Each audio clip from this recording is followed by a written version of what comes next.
Okay,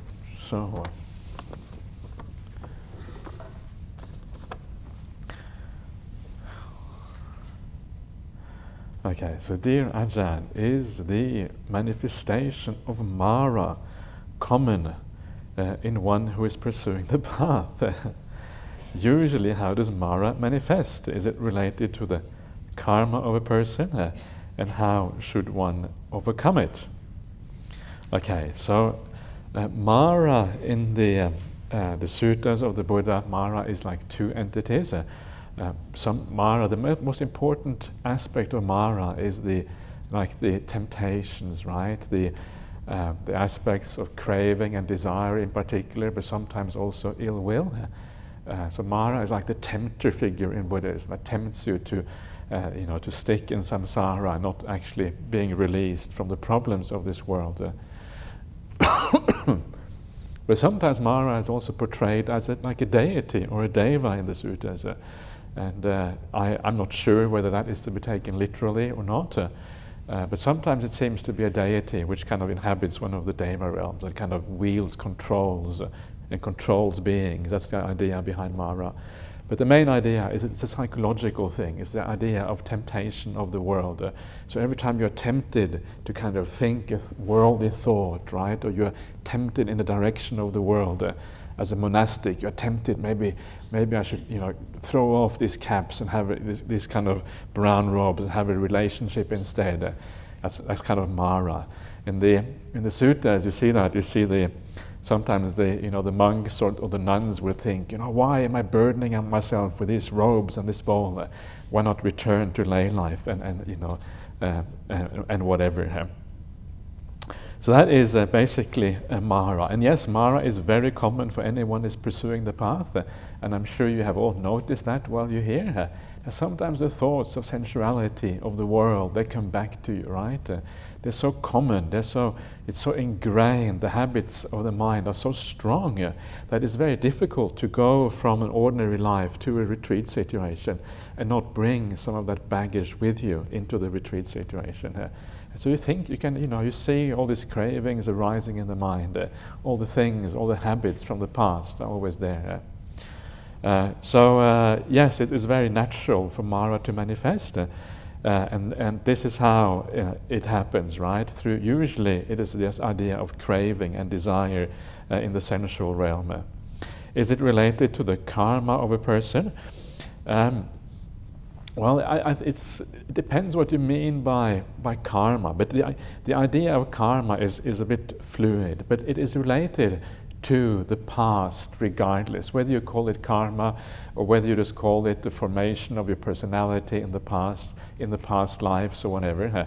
But the point, of course, is that as you develop yourself, as you change, in one lifetime, you take those characteristics that you have built up in one life, you take those with you into the future, right? So this is not really karma in one sense, but you're certainly taking that personality that you have with you from one life to the next. So in that sense, it is true, it is a kind of karma that is the problem there.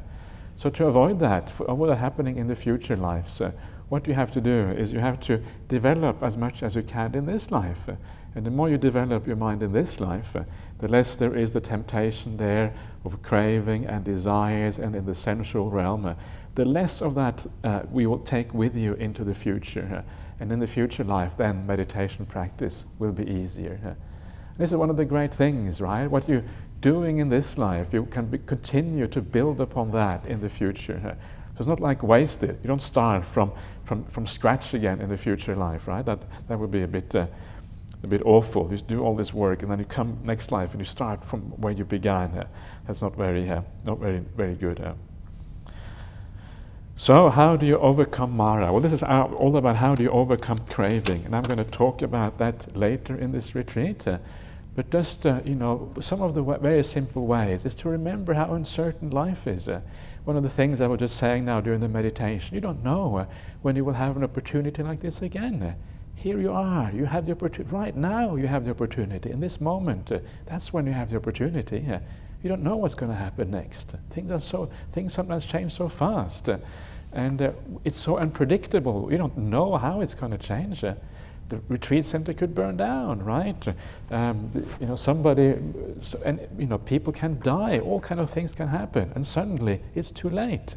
Now they have the opportunity here, and that kind of overcomes craving here. And this is part of the recollection of impermanence of things, part of the recollection of death, what I'm going to talk about later on. It brings you back to the present moment. It brings you back and reminds you that the now is the important time. Now is the only time you've got. Everything else is just so uncertain. This is one way of overcoming it, right? And then another way is just to remember the disadvantage of sensual pleasures. Sensual pleasures are uncertain like everything else. Sensual pleasures are dangerous. Sensual pleasures make you do all kind of crazy things in the world. So they take you away from the Dhamma, they take you away from a higher happiness, and they drive you often towards suffering and problems instead. It's quite hard to see that actually, because sensual pleasures are also so enticing. These are the things we know about. It's very enticing. It's actually quite difficult to understand how these things can be dangerous. So I want to talk about that quite a lot later on in this retreat. It's actually very useful. It's certainly very useful if you're a monastic, because you have to reflect on these things. But I think even if you're a layperson, it's good to have, be reminded of these things, that when you come on a retreat, you can spend your time more wisely. But I won't talk too much about that now, because I'm going to save that for a later occasion. So that's Mara. Mara in the mind. Okay, so dear Ajahn, talking of clearing out the defilements of the mind, I have a lifetime habit of falling into a negative way of viewing the world and being overcritical. I've been trying hard to change the way of being and develop a positive mental attitude with gratitude instead. I often fall back. Do you have any helpful suggestions? Yes, this is a very common, right? Very common in our world to be quite critical and to view the world in a negative way. And there's many things you can do. But one of the things that and this I'm going to talk about that quite soon as well.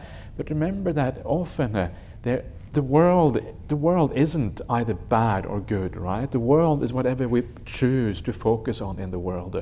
The world has many qualities. Some are good, some are bad. People have many qualities. Some are good, some are bad. And it's up to us what we choose to focus on. There isn't any objective reality out there. There isn't any right way of looking at things. It's really all to do with us. So because there isn't any objective reality, because people are changing all the time, the world is changing all the time, there's nothing, there isn't any right way of looking at things. So it's up to us to look at things in a way that is useful. And what you know is that there is a lot of goodness in the world. There is a lot of goodness in people. You come to a place like this and you meet people who are basically have so many good qualities. Okay, they're not perfect. You can always see the negative if you want to see the negative. But if you look at all the goodness there, the negative becomes so irrelevant, right? If somebody slams the door a bit hard, or they do something which isn't quite nice, it's either get irritated, right? You get irritated, they're not really taking care. But remember the big picture. The big picture is that these people are coming here keeping the 8 precepts, for goodness sake. How many people in the world keep the 8 precepts? Isn't that a wonderful thing to do? It's harmless, it's beautiful, it's kind, it's a renunciation of so much in the world. And you come here to meditate, to develop your mind in beautiful states. And all of this is what these people, all the people in this room, and many, many more who are part of the Buddhist community in Perth, do these things. They say there's almost 1,000 people now in the Buddhist Society of WA who keep the 5 precepts all the time, right? Isn't that amazing? Then you have a strong monastic community on top of that. So all you have to do is you have to shift your focus a little bit. Instead of focusing on those petty little things that can always irritate you, remember the big picture. There's so much good things to think about there. And I do this all the time in the monastery at Bodhinyana Monastery. I always remind myself of all the goodness around me, in the community around me, because when you live with somebody all the time, it's easy to always fall into the trap of focusing on the negative, right? Allowing yourself to get irritated by small things. So I just remind myself, actually, there's so much goodness here. There's so much positive intention, so many people doing so many kind things. And what a wonderful thing that is when you actually focus on that rather than focus on the negative things. And that's really all you have to do, is to remember that. And sometimes to be able to do that, you have to practice. So you have to, if you find that your critical mind happens to be in certain areas, perhaps with certain people, then remind yourself of the good qualities in those people, right? Focus on that for a while. And when the critical mind is about to come up, then put your attention quickly back on the positive qualities. And then your mind will say, oh yeah, that's really what is worthwhile focusing on. This other stuff is just rubbish. Why am I focusing on all the rubbish? There's nothing really there. It's just an illusion. But certainly I can see all the good qualities. So you shift your focus and you focus on the positive instead. I'll talk more about this later on, but there is a lot of good things to be focused on in this world.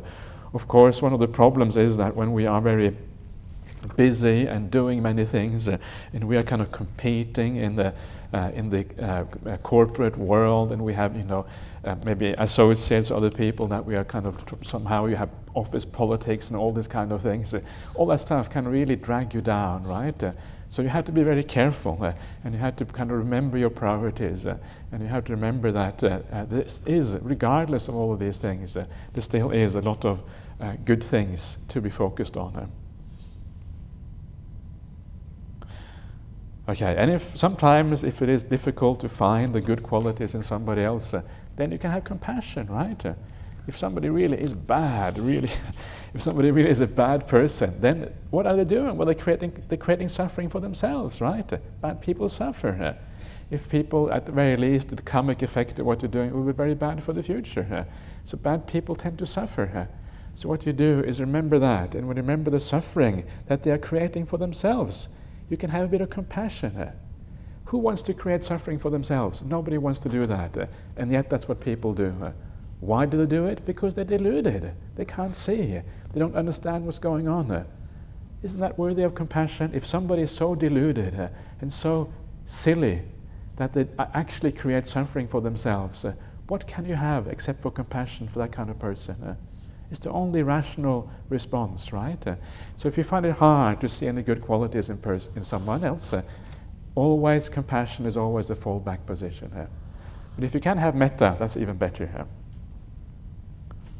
Okay. So, dear Ajahn, what happens to our consciousness when we are subjected to the effect of general anesthesia? Are all our conscious, or have they been turned off? Are we conscious? I think, are all? Basically, are we conscious, or is all the consciousness turned off? Is it possible that our established meditator can continue to be aware and mindful even if they are under the effect of general anesthesia? Can it be? I somehow doubt it. I think it's very hard to be mindful. Remember, the problem here is that if you are under general anesthesia, it works on the body, on the physical body, right? And the problem is that as a human, your mind is trapped in this physical body. Your mind is kind of filtered through the brain or filtered through the physical reality. So because it's filtered through that, the mind cannot really operate independently of that unless you leave your body. But to be able to leave your body, you kind of have to have a bit of awareness in the first place, right? So you are a bit trapped by that, basically. So I think that there is still going to be some consciousness there, but it will be very, very dim, right? I think it is well known that people who are in comas, for example, sometimes they can react to stimulations even though they are in coma. Sometimes, there's all these stories about people being in coma and people talking to them, and suddenly they're coming out for maybe a very brief moment before they go back in again. Or they are known to react to the world around them in certain very subtle ways. And I think the same thing might be the case for anesthesia. I'm not entirely sure about that, but I would guess it probably is. You still probably can have awareness of what is going around you.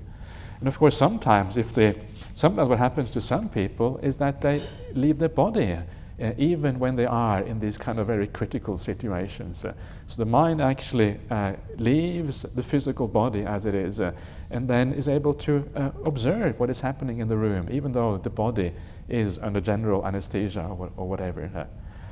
And there are some very convincing cases of these things happen that have been documented. The documentaries done by BBC, for example, on these kind of things. There was, I think, a woman in the US whose whole brain, she was having a very difficult brain operation performed on her. And the brain was basically chilled down to something like 16 degrees, and all her, I think, blood was drained from the brain. It was a very, very ambitious operation, because she would have died unless it was undertaken.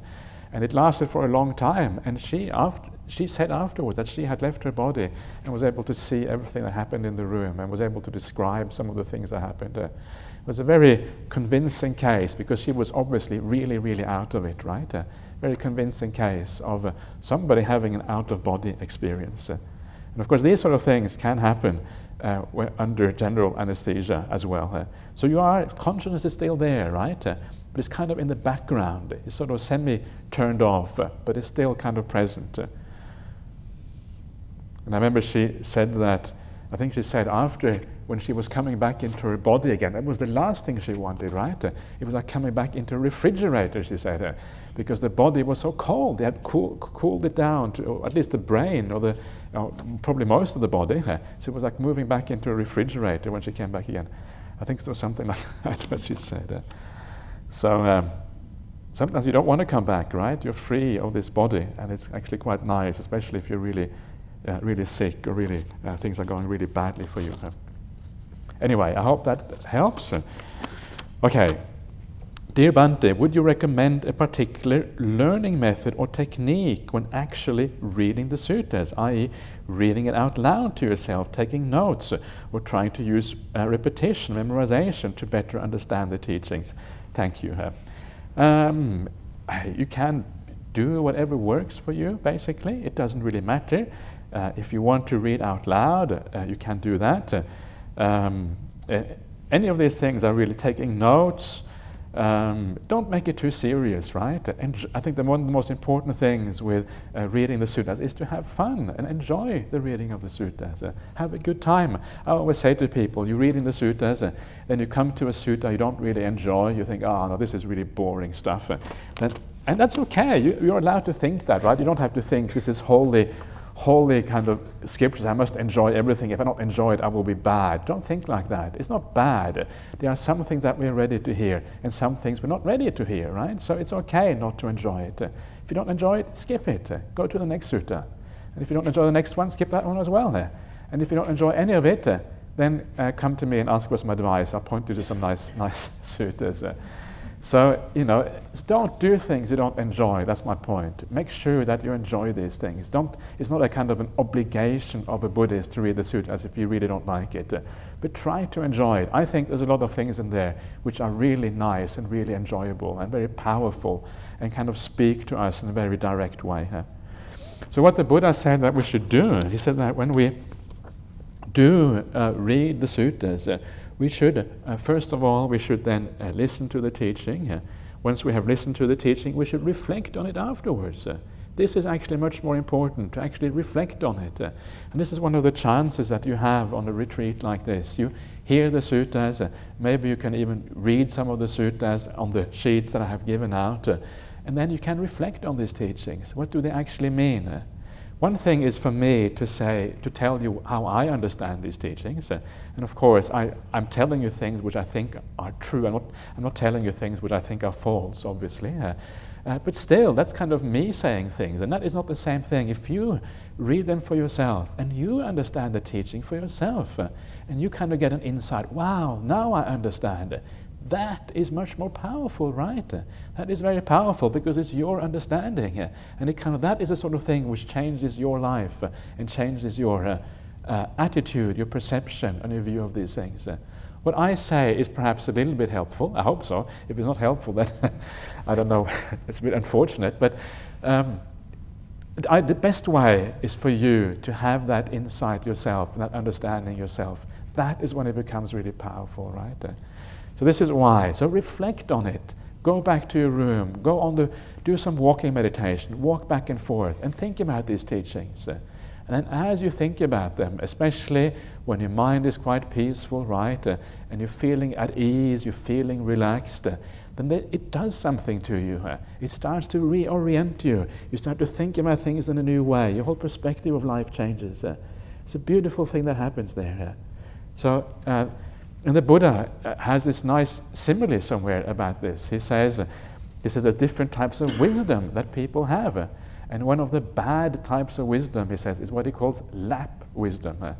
I like this kind of usage of words, lap wisdom, right? So what is lap wisdom? Lap wisdom is when you have all this, you're sitting down, and in your lap you have all these jewels. It's like all these beautiful suttas that you accumulate, right? And you have lap wisdom, you're sitting down, you have all these jewels, but then you quickly get up and all the jewels are spread out all over the place. And that is like the person who hears a Dhamma talk or reads the sutta, especially reads the sutta, and then as soon as the sutta is finished, they get up and do something else. You start with the dishwashing, or you go to work, or you go on the internet or whatever, and you don't actually reflect on what you have heard. Lap wisdom, right? All the jewels, all the beautiful teachings you don't really take them to heart. You don't really reflect on what they mean. So remember that. And sometimes it's simple things. I don't mean that you have to think a lot about dependent origination or the complicated aspects of the Dhamma. It's not so much that. But you just reflect on the simple things. What does it mean to be kind? What does it mean to be compassionate? What does it mean in daily life to do the right thing, right? Often simple things. How can I change my perception of people around me? There's always some people who irritate us, right? Who we find difficult. How can I look at these people in a new way so I don't feel irritated, but I have compassion and kindness instead? Simple things like that, and they are so powerful. And these are the things that have chance to actually change our life and move us in the right direction. These simple things. So reflect mostly on the simple things. Don't spend too much time reflecting on the complicated things. The complicated things are not going to do that much for you anyway. Sometimes it's good fun to discuss the complicated things, but remember the simple things in life. That is what's going to change things for you, not the complicated things. So that is the way of reading the suttas. First of all, enjoy what you're doing. Secondly, reflect on it afterwards. And the Buddha, and I just mentioned to somebody else today in the interview, is that one of the things the Buddha said is that if you do read the suttas, if you have a good understanding of the word of the Buddha, and this means the word of the Buddha and not all kind of talks by all kind of teachers, but actually the word of the Buddha, if you have a good understanding of that, then when you move on into the future life, especially if you get reborn like in a Devaloka, right? So you go on a nice holiday to the Devaloka, then when you hear the Dhamma in that Devaloka, and it's quite likely that you will hear the Dhamma there because there will be Aryas there, right? Aryas get usually reborn in a good destination. So when you hear the Dhamma in the Devaloka, you will recognize it. Because you've already heard it as here, from the Buddha, and this is the same teaching you will be hearing again in the Devaloka. And then when you recognize it, you think, yeah, there's something to this. I know this from my past life. And then you can carry on because you've heard these teachings. And of course, the same thing is true if you get reborn as a human being. Why are most of us here Buddhists? Why are we here on a retreat? Chances are very high that we have been Buddhist also in the past life. These things don't happen by accident, right? You've probably done this before, and now we're doing it again.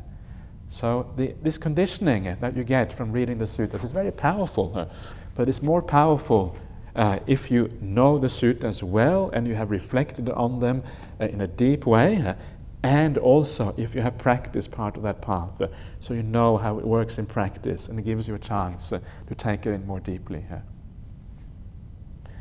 Okay, so I hope that is satisfactory. So,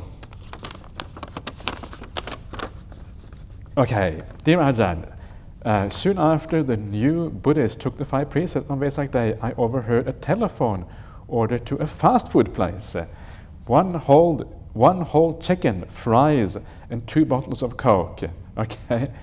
People should realize when they eat flesh, they eat sadness, fear, hatred, anger, etc., embedded in that flesh. Lord Buddha has said clearly, given the first precept as panatipata veramani. So why don't our monks promote and ask followers to be vegetarians? They often talk about sura meria. Thank you. Okay, so I think it is great to be a vegetarian, and I would always, if somebody asked me the question of whether they should be vegetarian or not, I would say, wonderful, please be vegetarian. I think it's a very good thing to do.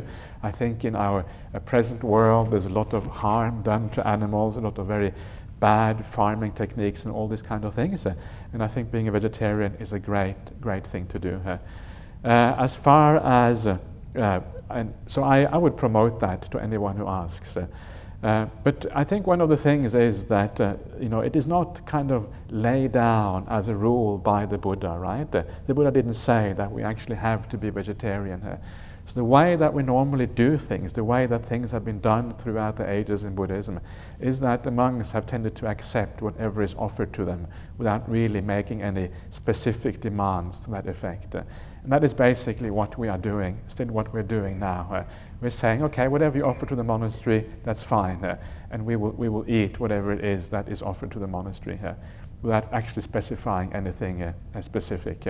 But personally, I certainly like vegetarian food, and I'm very happy to eat vegetarian food while I'm here. I tend to eat vegetarian food pretty much all the time in the monastery.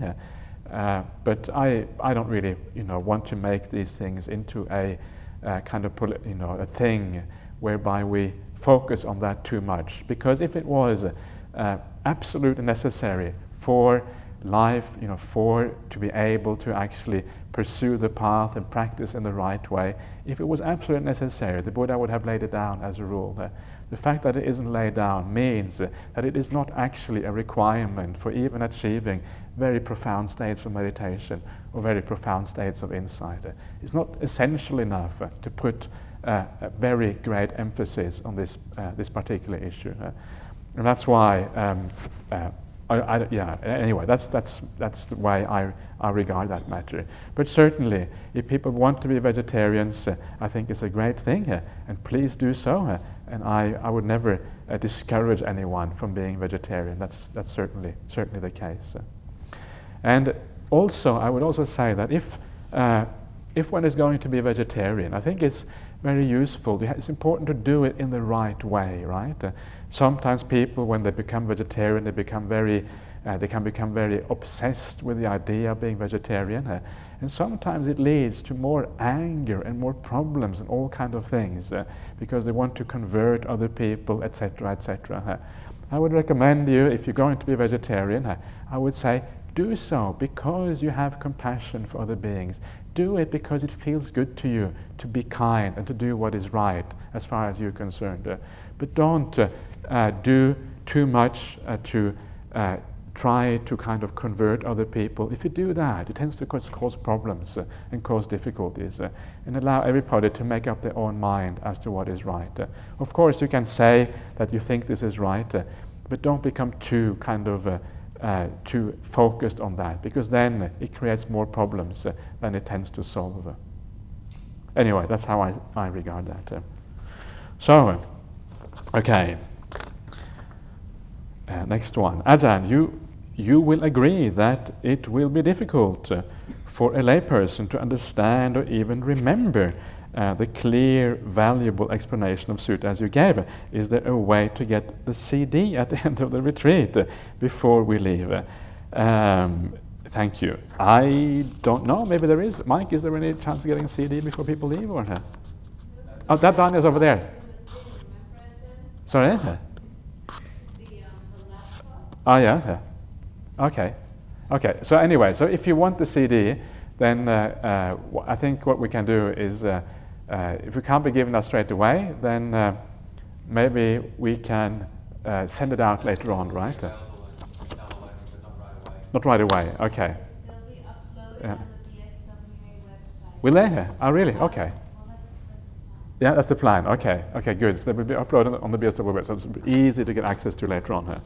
So there you are here. Okay. Okay, Ajahn, you mentioned that observing nature was one of the acceptable pleasures. Is this because nature is truth, i.e. Dhamma? Thank you. It depends how you observe nature, whether it's truth or not, right? I mean, it's like all things in life. It's how we do things is more important than what we actually do. And so it's the how which really matters. Sometimes people ask very difficult questions like, sometimes people say, oh, you know, I'm wondering, should I quit this job and find something else because that might be you know, good for me, because I might be less stressful, I might be able to practice the Dhamma better. And it isn't really any yes or no answer to these kind of questions. In the same thing, you know, should I become a monastic or should I be a lay person? Should I you know, watch nature, or what should I be doing? It's very much in how we do things. It's one of the most important things in life. So in lay life, if you have a job, then you have to ask yourself, it's much more important how you do the job than actually what you are doing. So often when we're young, we kind of think, oh, what should I do in life? Should I do A? Should I do B? Should I do C? And actually, from a Buddhist point of view, from a Dhamma point of view, it doesn't matter so much what you do. What matters is that you do something which is wholesome, and in how you actually pursue that job, whatever job you have. If you can pursue it with kindness, if you can pursue it with kind of the thinking that you're doing something positive to help society, help the people around you, help your customers, help your fellow employees in the company you are. If you think like that, so you're actually creating generosity and kindness in the act of working, then you are doing something positive. So the how is much more important than the what. So of course, sometimes you have a job which is not so good. Sometimes you have a job which drags you down, right? Perhaps because there's too many demands, you have to work too long hours, the people around you are not supportive or whatever. So sometimes it is right to change your job. But you have to ask yourself, basically the question you have to ask yourself is, how can I pursue, what sort of life do I need to pursue to be able to improve in good qualities and decline in the bad ones? And that is really what you have to ask. And it's the same thing when it comes to watching nature, right? So go out in nature, and when you go out into nature, try to focus in the right way. Feel the peace, right? Feel how peaceful it is. Look at the beauty in such a way that it creates peace inside of you. And this is usually what nature does if you look at it in the right way. You start to feel at ease, and you feel relaxed. You hear the wind in the trees, you hear the birds chirping away, you see the kangaroos jumping around, whatever it is. And there's a sense of ease with that. And that is the purpose of kind of observing nature. So usually I think you can't go far wrong being in nature. I don't think this, unless you start to get critical, I don't think you get too critical, right, when you walk around in the bush. So usually, I think that is usually a nice thing to do. And yeah, my experience is it makes you peaceful. And then when you come back here afterwards, after going into the bush, then your meditation actually becomes more powerful as well. So use this, right? I mean, here we have this beautiful meditation center with so much beautiful natural bushland. You can walk around a little bit. Large, beautiful trees around here. Nice wildlife. With the kangaroos are very fluffy and kind of cute beings, right? And they are very, very nice. Sometimes they get a bit aggressive, but usually they're very cute and very friendly. So it makes you in a good mood. You feel peaceful. You come back here. You feel better. So if you get a bit restless, or you need to do something different, take a walk around, and it's very, very safe to walk around here. There's nothing much to worry about. Even the snakes are nice around here. So it's true, the snakes are not dangerous at all. I've seen many, many snakes when I've been living here. Sometimes I almost stepped on them. These kind of tiger snakes, quite big ones, and you almost step on them, and then they look at you, and you look at them. Okay, so you walk around instead, right? But it's not really dangerous. If you actually step on it, that's when it gets dangerous. But as long as you keep your distance a little bit, it's basically okay. Okay, dear Ajahn, please explain how to look up the sutta references, e.g. AN3:101, DN15, etc. Okay, so what these things mean, that all the suttas that I have given out, they come from 4 different collections of suttas, and this is the Digha Nikaya, which are the long discourses, the Majjhima Nikaya, middle-length discourses, Samyutta Nikaya, connected discourses, and Anguttara Nikaya, the numerical discourses. So AN means Anguttara Nikaya, that's one collection. DN means Digha Nikaya, MN Majjhima Nikaya, SN Samyutta Nikaya. If you have any questions about that, if you are a person who you can actually type these things into a computer online, right, and the answer will come up to you straight away what these things mean. I think that will happen anyway. So just type them in and see what happens. If you put in AN 3:101, you probably take you straight to the right sutta. So DN 15 means Digha Nikaya, Sutta 15. AN 3:101 means Anguttara Nikaya. It's numerical discourses, right? So the 3 is the threes. You have the 2s, the 3s, the 4s, the 5s. And then the 101 is Sutta 101 among the 3s. That's how it works. That's how the system works. Okay? If you want any specific information from me, I can give you that at any time. You can just come and have a quick chat with me at the interview time or something like that. I'll be happy to show you what this is all about. It's a fairly simple referencing system. Okay. Dear Ajahn, can you please explain the benefits of not eating after noon? Why is it recommended to do so? So the idea here is one of restraint, right? The idea here is to find your happiness somewhere else. Usually it is actually enough to eat. Even one meal a day is often enough, but certainly when you have 2 meals a day, it is plenty sufficient to keep you going. You don't actually need any more sustenance, particularly when you are on a retreat like this and everything is very peaceful. First of all, there's less physical work, but there's also less mental work. The brain actually uses an enormous amount of energy, and a large part of the food we eat just goes straight to the brain and gets used up because we think so much. But once you calm down a little bit and the thinking starts to slow down, that even the brain energy gets reduced. You don't actually need all that much food. And when you see that when somebody becomes a very, very deep, meditates very, very deeply, the food that they need is even less, right? There's no thinking anymore. The mind, the brain doesn't take any food. You just sit still all day in meditation. Body doesn't need any food, so you barely eat. So this is one of the results of your meditation being very profound. But it teaches you, in a sense, it teaches you to find your happiness somewhere else. Instead of finding a happiness in food, in relationships, in entertainment, in all these kind of external things, you try to find happiness internally instead, inside of yourself. And that is the most beautiful kind of happiness, the joy, the peace, right? Just the feeling of being happy about your life. You feel, actually, I live a good life, and you feel good about that. There's something very beautiful about that sort of state of mind when you feel really happy about your own life and how you're going about things. So that is where you find the happiness. So you are, in a sense, by not eating in the afternoon, you are forced. It forces you a little bit to try to find the happiness somewhere else. And sometimes it doesn't work, right? When you usually have dinner at home, then you come here on retreat, then in the evening, the habit of eating in the evening will come back to you. It's actually much harder for you guys because you are used to this. For me, not eating in the evening, I haven't had any meal in the evening for 20 years. So it gets pretty simple after a while. But it's much more difficult for you. So I have a bit of compassion for you when you come here. And have compassion for yourself as well, right? Have a cup of tea, have a bit of chocolate, have the things that are available so you don't feel too bad about those things. But the idea is to turn away from the sensual world and to try to find the happiness somewhere else. That is the idea of this. It's not meant just to torture you, right? That's not what this is about. And when you can do that, then it becomes very useful and very powerful. So try to see if you can do that, and then this becomes very useful. Okay. Dear Ajahn, if you have time, please tell us the Pali word for each difficult word. Metta, thank you. Okay. I will try. Sometimes the difficult words may not be all that important, they may be difficult but stupid words. So in that case, don't worry about them. But I will try to bring out the Pali words. So in today's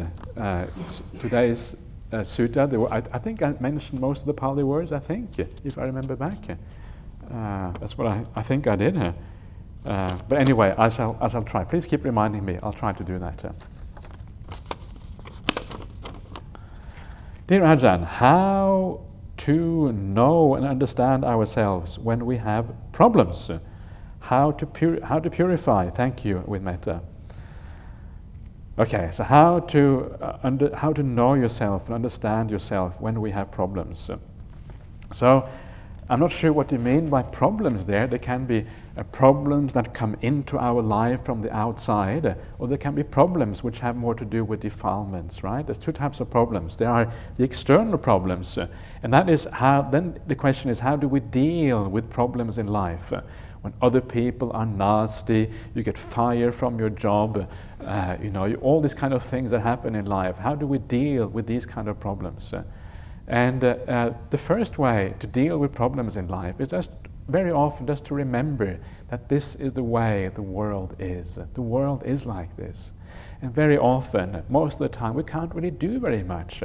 If a stranger, somebody you have never met before, says something nasty or insensitive to you, what can you do about it? This happens in the world. People say bad things, right? Happens all the time. It is just impossible to have a world in which nobody is ever going to say anything unpleasant to you. Unpleasant things are being said, and it happens all the time. So what you have to do because of that is that you have to accept, and just, when somebody says something bad, you just have to say, okay, this is the way it is. This is the way it has to be. It can't be different from this. And then you just shrug your shoulders. You can't really, it's difficult to have metta towards that person, but you can have a sense of balance in the mind, equanimity, and not take it so personally. So you deal, the best way of dealing with problems in life very often is just to say, this is the way the world is. It's like when you sit meditation here in the hall, right? And sometimes somebody makes a noise, and maybe you don't like that. But really, you can't, realistically, you can't do anything about that. Noise is part of life. Noise at the wrong time is part of life. So because of that, you say, okay, this is the way it has to be. People around me are not trying to annoy me, they're not trying to do anything bad, but when you are in this sort of environment, that is what you can expect. So you just see it as noise. That's all you see it as, and you understand it has to be this way, and you don't react at all.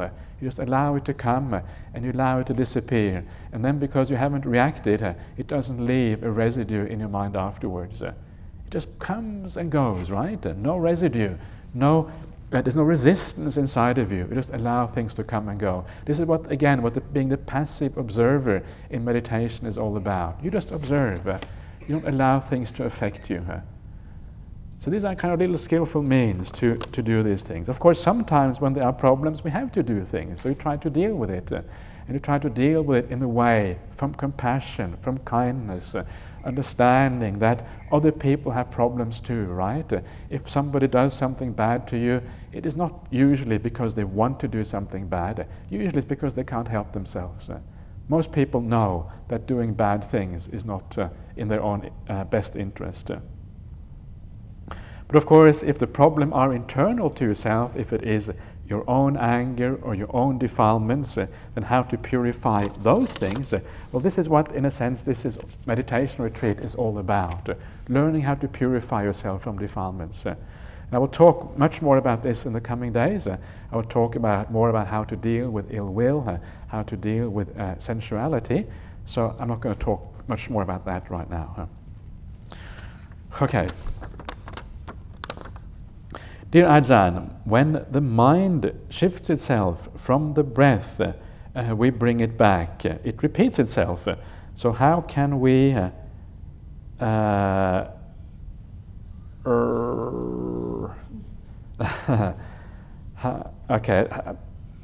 how can we assist or something? Anyway, okay, so what do we do, I suppose the question is. What do we do about this?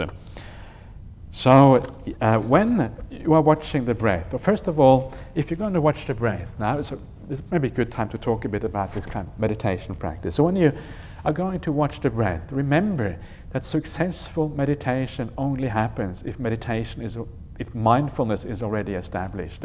You can't, it's very hard to watch something like the breath, which is a very subtle thing, unless you have a fairly clear and established mindfulness beforehand.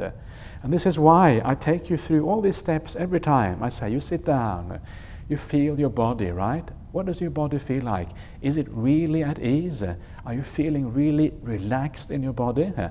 If the body isn't relaxed, if you feel tension anywhere, why is that? It's because the mind is not relaxed. So by relieving the tension in the body, by having a better metta for yourself, metta for your body, by allowing the body to be at ease, you're actually easing the mind. That's what we're really doing here. Not easing the body, it's just a method of easing the mind.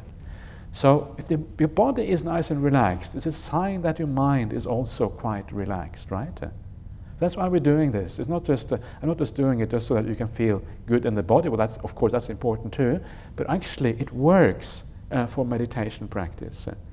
And then, when your body is relaxed, then, of course, the mind is still there. And the mind can still be restless, right? You can still be thinking, you can still be tired and all these kind of things, even though the body is relaxed. So the second thing is then to relieve all these problems in the mind.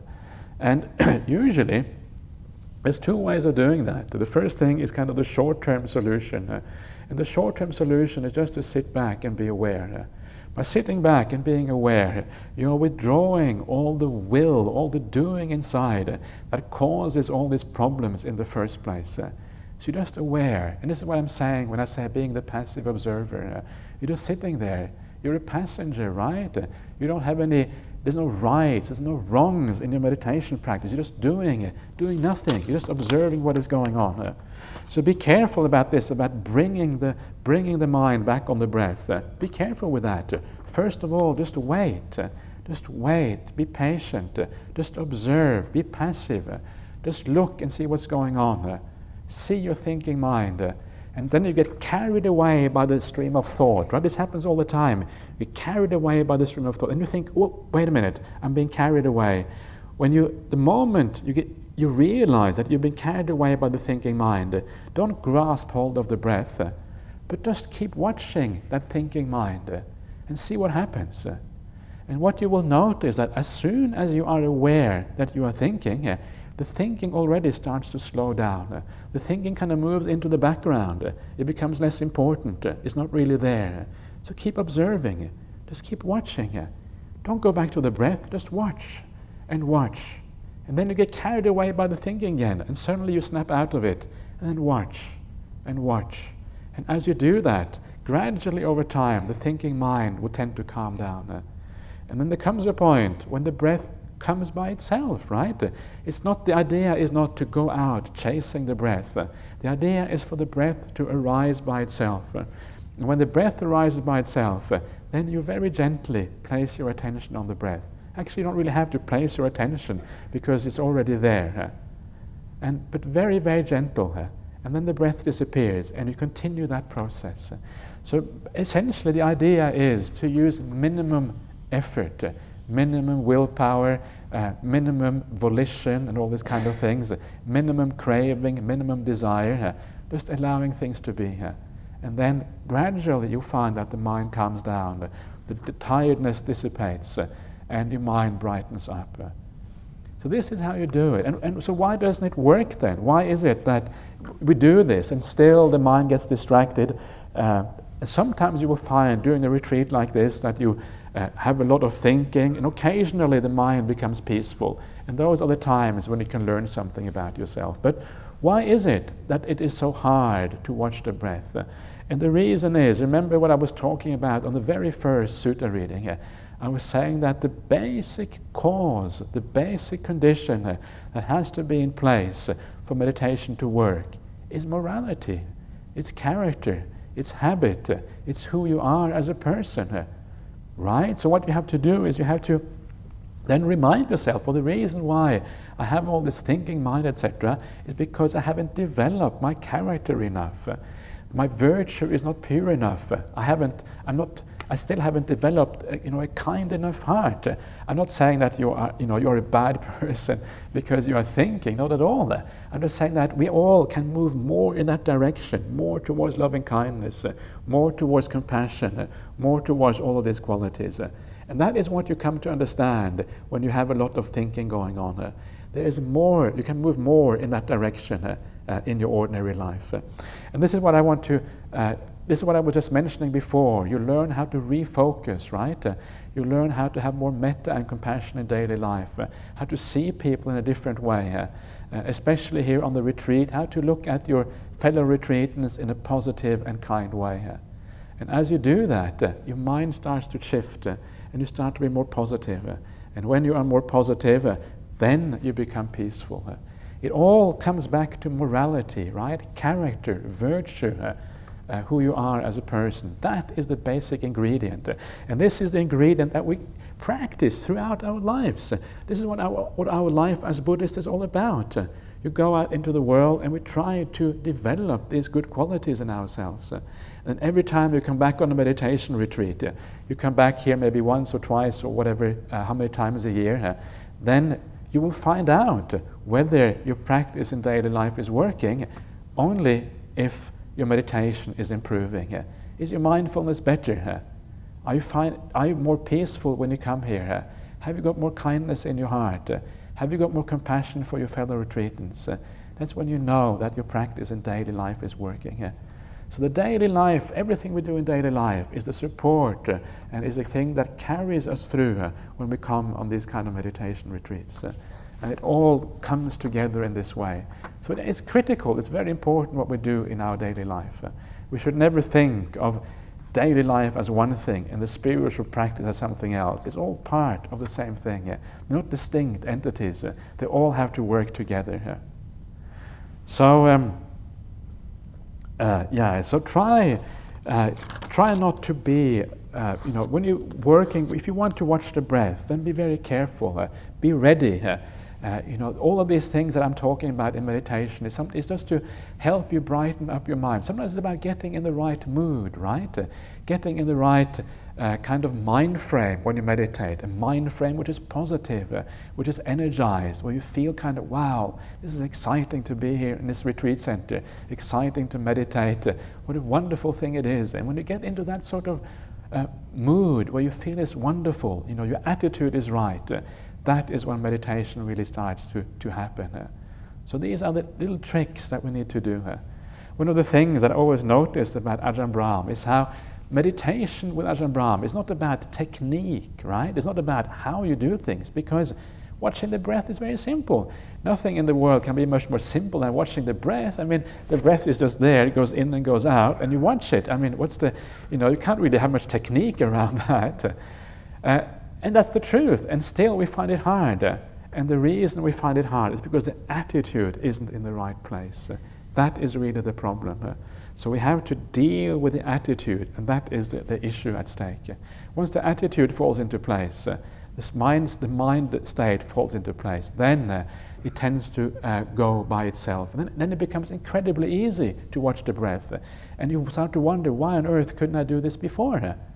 And you could do it before, it's just that your mind wasn't ready for it. Okay, so, dear Ajahn, I try sitting meditation, and come to a stage where my consciousness rapidly changes, and I am very thoughtful, I think. I could feel the presence of my body and feel very light. Okay, that's always good. The sounds are very faint and no bodily pains. Okay, excellent. I feel my mind stand still and looking into another dimension. It's very peaceful. How can I proceed in this practice? Okay, that's good. That's great if you feel that these things are really happening. And remember that it's not so much about the perception you have or what you see in meditation. It is the feeling that is the most important thing.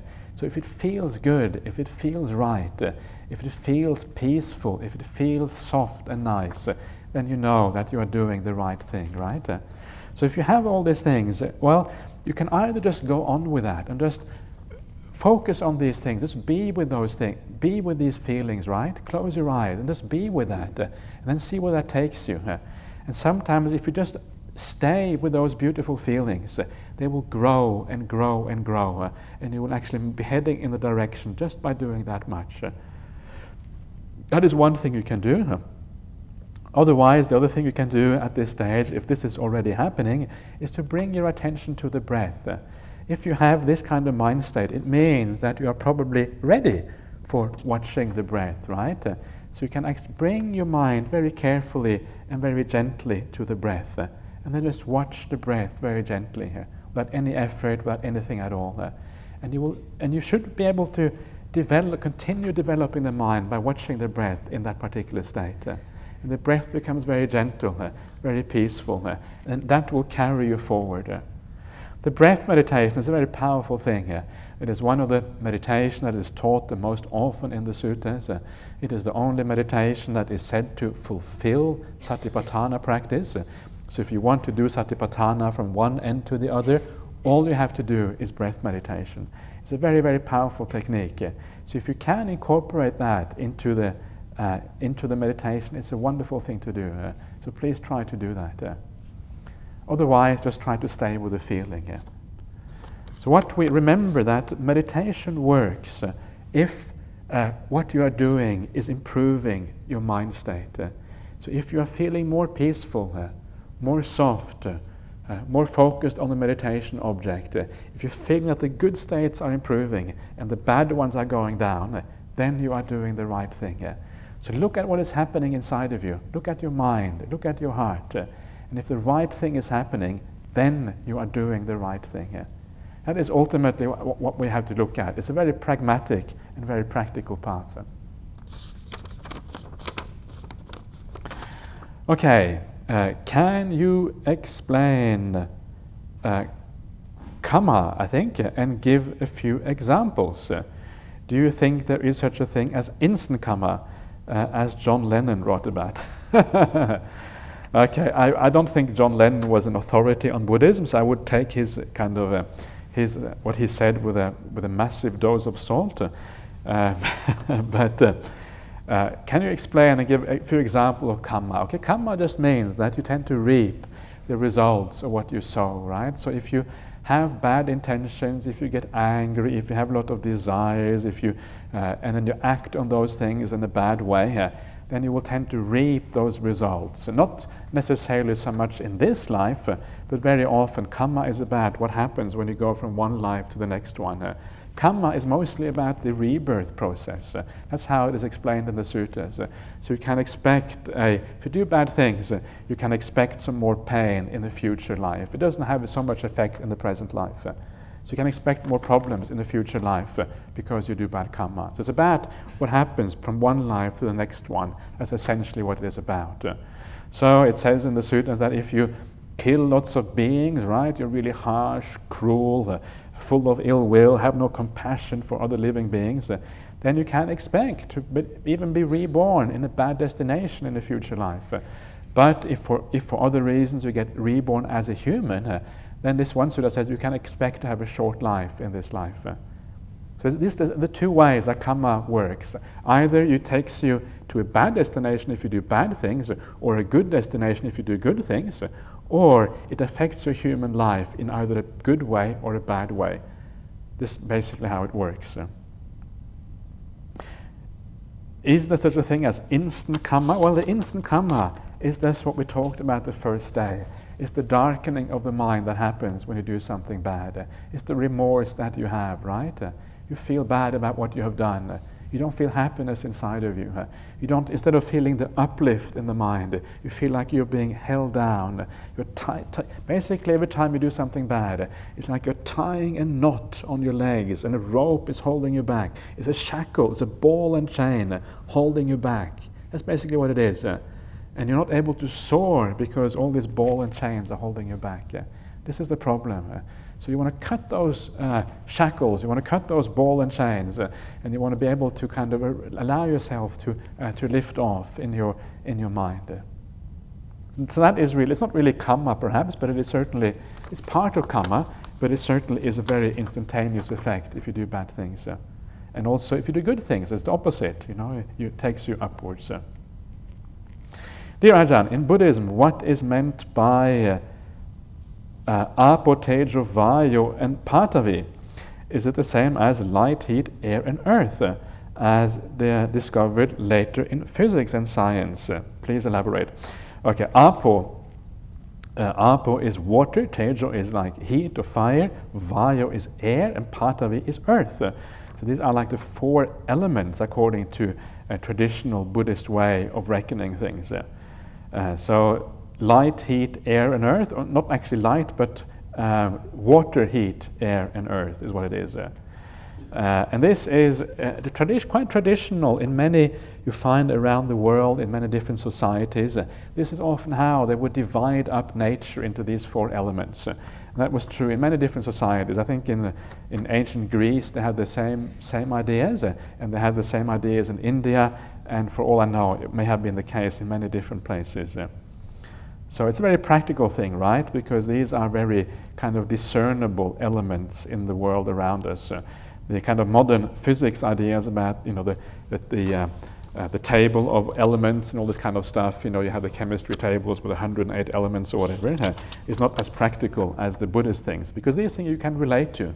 You can kind of feel these elements in yourself. You know that these aspects are part of our bodies, right? We all have this aspect in our bodies, so you can relate to these things more usefully. So in a Buddhist sense, because this is part of the reflection we can do, it is more useful to think of the world in this way and to think of it in kind of more modern terms of chemistry and physics and what have you. Ajahn, you made the powerful relationship between knowledge and behavior. It is very true. Thank you. Okay, good. Okay, I'm glad you agree. Yes, that's good. Okay, last question for today. Dear Ajahn, I try to practice kindness in my business, but the problem, my employees become brave and fool me. How to practice kindness without a negative effect? Okay, so you're basically saying that your employees are taking advantage of you, right? They're taking advantage because you are being too kind to them. They don't really, perhaps they don't respect you as much as they did before. Sometimes you just have to be kind in a wise way, right? You have to be kind in such a way that people don't disrespect you. So sometimes sometimes it's allowable to be a bit firm, to say things in a way to actually to be a bit assertive and say that this is not the right way of doing things. We have to do it this way. Sometimes if you're not firm in the business world, then if the business goes down because the employees are not doing their job, then it's bad for everybody, right? You have to make the business successful. It has to succeed to some extent. If it doesn't, it's going to be bad for everyone. So it's okay to be a little bit firm. So you have to see kindness in the big picture. Kindness is like, you have to do things kindly over the long run. So when the time is right to say something kind, you say what is kind. When the time is right to say, listen, we need to do things differently, then that is the right time. So be wise about these things. Don't just be kind at the wrong time and assertive at the wrong time. Know when the right time is. So try just to be always in Buddhism. The highest kind of faculty in Buddhism is always wisdom. Wisdom is the highest faculty. Wisdom is the thing that really matters. And kindness and compassion always have to be combined with wisdom. Only then do they become really powerful. So think, reflect how you can be kind in a way whereby your employees don't take advantage of you. I'm sure you can find a way of doing that. And I think in the long run, you will find your employees become very loyal and they become very supportive of you if you're able to do that in the long run. Because your employees will realize, at least the good ones, the wise ones, and that's the ones you want to keep, right? The ones that don't realize it doesn't matter, but the ones you want to keep because they're wise, they will understand, and then they will stay on, and they will actually respect you because they understand that you are a kind and wise person. Okay, so it is already quite late, so I will stop it there, and we'll see you again tomorrow morning. Yeah.